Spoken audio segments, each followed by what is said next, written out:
Hi, Cindy here.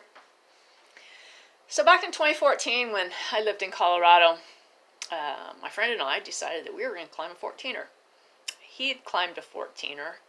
I felt that I needed to do that too. Neither one of us had done this. And this was Mt Wetterhorn over kind of by Lake City, Colorado. So we camped the night before, which was really fun.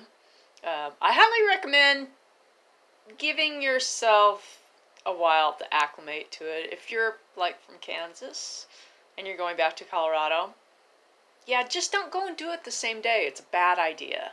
Okay? I mean, I was living in Colorado and it was still hard. It's not that it was physically hard, as in it was a really long trail. The end was hard. The last 1,000 feet was really hard. It was the fact that once you get up above 12,000 feet or so, we were stopping probably every 100 feet just to breathe. Take way more food than you think you're going to need. Take way more water than you're going to need. And hypoxia is a real thing.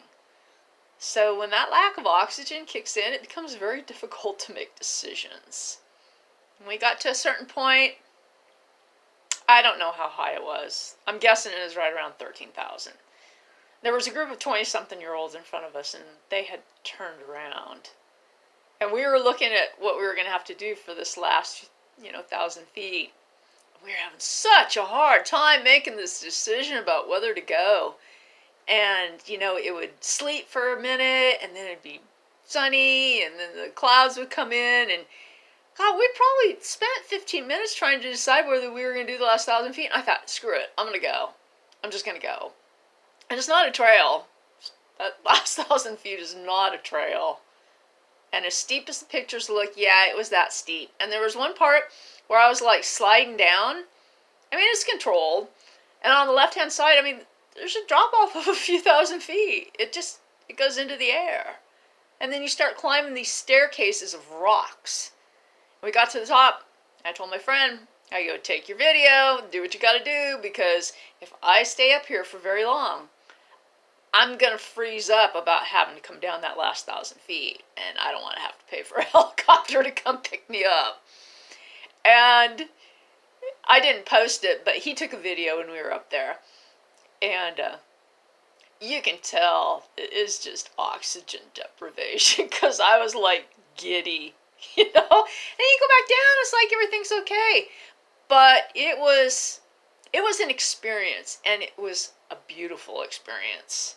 And I'm really glad we went. I would do it again. Trying to decide.